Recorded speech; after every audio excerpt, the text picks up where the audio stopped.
Autre sujet, plusieurs acteurs communautaires ont pris part hier et avant-hier à un atelier de formation et de sensibilisation sur la pratique de l'excision. La rencontre se situe dans le cadre de la toute première commémoration de la Journée mondiale de lutte contre la mutilation génitale féminine. L'initiative de la Direction de l'égalité et de la promotion du genre, sous tutelle du ministère de la Solidarité, de la Famille, de la Femme et de l'Enfant. Le témoignage de cette commémoration avec Maïsako. Sensibiliser sur la pratique de l'excision, une violation du droit à l'intégrité corporelle, tel est l'objectif du ministère de la Solidarité.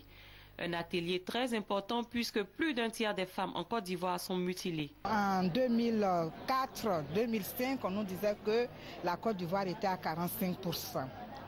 Mais en 2006, la Côte d'Ivoire est retombée à un taux de prévalence de 36%.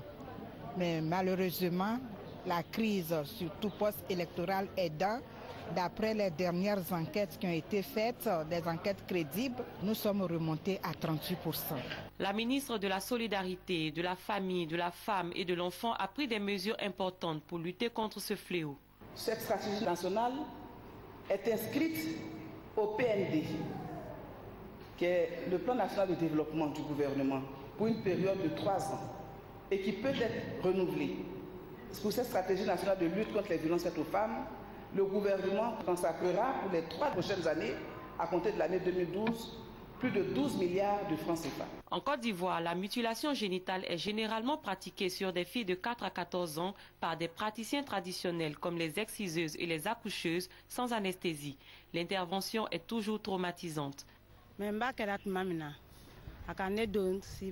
J'étais excisée à l'âge de 13 ans. J'ai eu très mal lors des rapports sexuels avec mon mari. Je souffre beaucoup et après j'ai du mal à dormir. Cette pratique est interdite et néfaste. Toutes les exciseuses présentes à cet atelier l'ont reconnu. Avant, on ne savait pas, on faisait la chose. Mais on voyait nos sœurs aller accoucher qui mouraient. Mais on ne savait pas que c'était la cause. Aujourd'hui, grâce à ONG, qui sont venus nous sensibiliser. Et c'est compte tenu de ça qu'on a commencé à mettre fin à cette chose. Mais on a mis fin, mais c'était pas, on n'a pas vu ce qui a fait que nous on va mettre fin. Et aujourd'hui, on nous a appelé sur Abidjan avec ces photos que nous avons vues. Des kisses au niveau des vagins, vraiment. Quand même j'ai vu, je suis abattue. Dans 6 mois, une équipe d'experts se rendra sur le terrain pour évaluer les activités des acteurs locaux dont les capacités seront renforcées.